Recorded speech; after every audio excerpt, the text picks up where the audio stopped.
Pascal, je pense que tu as la triple casquette là, à la fois Bride, à la fois SAPS et à la fois Biosfera. Oui. Donc, je te laisse la parole. Merci. Donc, voilà la casquette Bride comme TU de Bride, la casquette Biosfera, puisque je m'occupe de l'international dans Biosfera, et la casquette SAPS.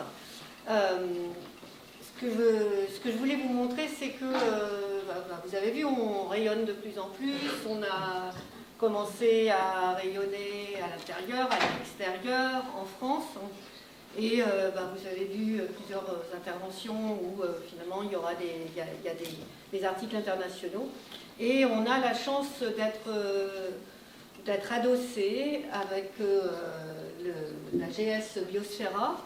Donc en fait, SAPS correspond aux sciences animales de Biosfera et on a un soutien important de cette GS, ce qui nous permet d'avoir des financements et de l'organisation qui vont nous permettre d'avancer et qui permettent aussi l'ouverture vers d'autres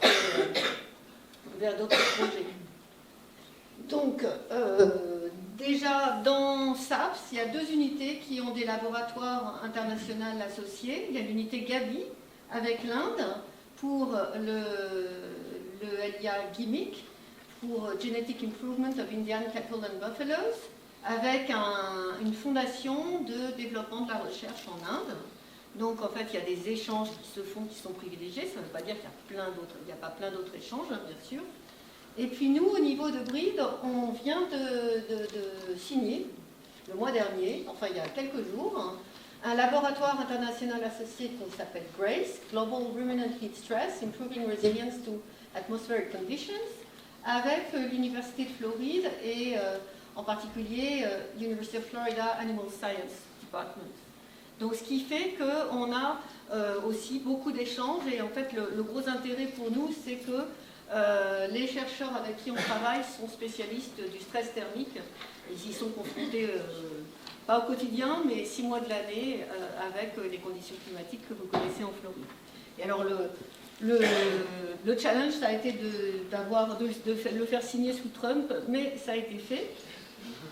Donc on a une association fructueuse, comme je vous l'ai dit, avec la Graduate School Biosfera. Et l'une de ces associations, la plus récente, c'était le fait qu'on a décidé de faire un cours sur le changement climatique, un cours en anglais pour les doctorants, sur les changements climatiques et le stress thermique en agriculture, avec un focus sur la production animale, mais juste un focus. Il y a quand même des plantes et de l'environnement. Donc il est organisé sous l'égide de ABIAS, qui est l'école doctorale, qui est quand même l'école doctorale majeure pour les gens de SAPS, Biosfera et SAPS, et donc on a organisé au sein de Bride. Donc elle a été organisée en 2 semaines. Une première semaine, alors qui a dû être annulée parce qu'on a pris un peu trop de temps. On l'a annulée au dernier moment puisqu'on n'avait pas assez de candidats, mais ne vous inquiétez pas, on va la représenter. J'ai eu des demandes, on va la reproposer, qui était tout ce qui était les concepts généraux du stress thermique, avec des cours de thermorégulation, avec des cours de thermodynamique, mais aussi des cours de stress thermique et des effets que ça pouvait avoir sur les plantes, sur les humains, et quelque chose d'assez large sur les heat waves, les vagues de chaleur et la définition du stress thermique et comment ça se calcule et comment on mesure la température et qu'est-ce que c'est. Est-ce que franchement la température est le seul composant important? Et non, c'est pas le seul puisque l'humidité est extrêmement importante. On ne va pas réagir de la même manière au stress thermique selon l'humidité. Donc toutes les bases étaient dans cette semaine. Et après on a fait une deuxième semaine qui était avec un focus sur la production de ruminants et les effets qu'on pouvait faire pour mitiguer ces effets de stress thermique. La touche SAPS, ça a été vraiment la participation d'enseignants d'AgroParisTech, de SAPS et du LIA GRACE. Donc on a fait venir nos collègues américains pour participer à ce cours. Le soutien Biosfera, ça a été la participation d'enseignants d'AgroParisTech et de Biosfera, avec des participations sur les plantes, sur l'environnement, sur le GIEC, donc quelque chose de global. Et aussi un soutien financier avec la participation au financement de l'accueil de nos 2 enseignantes de Floride. Donc, j'ai pas eu le temps de mettre les photos. On a eu une première promotion qui était d'une dizaine d'étudiants. La semaine s'est très bien passée, ça a suscité beaucoup d'intérêt. Il y a eu beaucoup d'interactions entre les enseignants et les étudiants.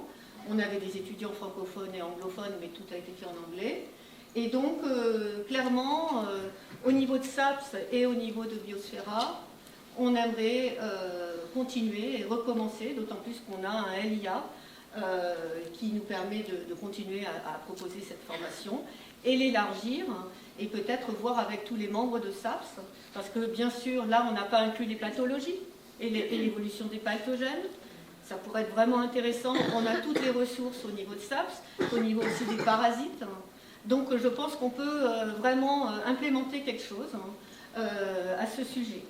Et donc à ce sujet, eh bien, un des endroits où peut-être ça sera implémenté, si on y arrive, on est en train de lancer une demande de financement. C'est pas sûr qu'on l'ait avec Biosfera.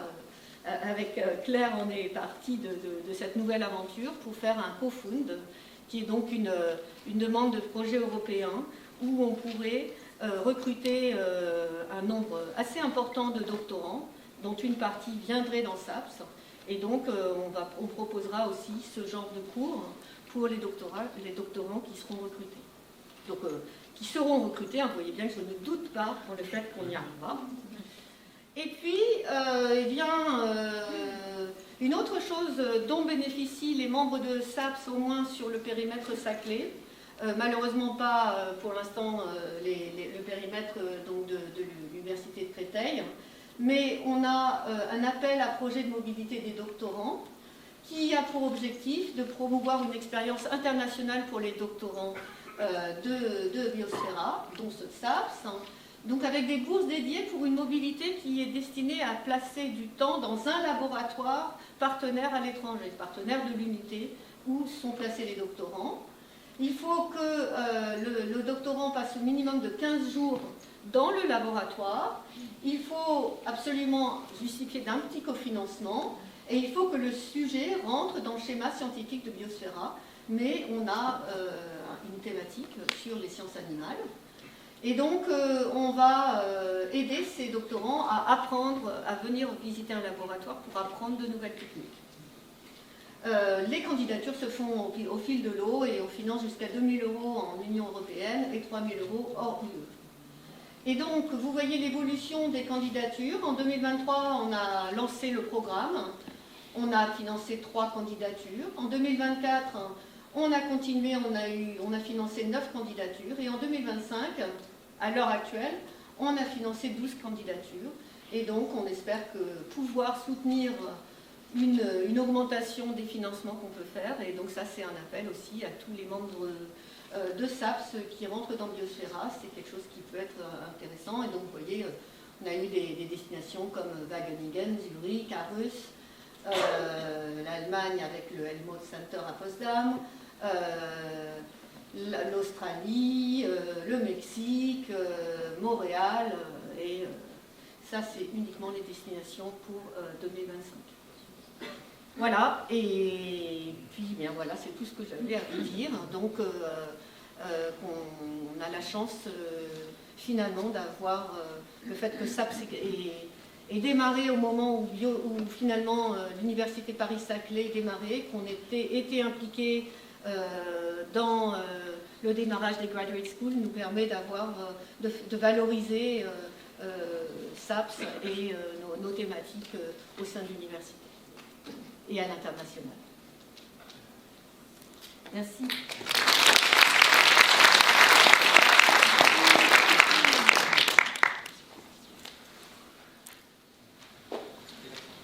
Merci Pascal.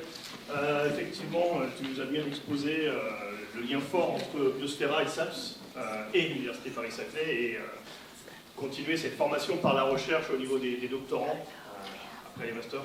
Donc voilà, c'est quand même quelque chose de très important sur le périmètre.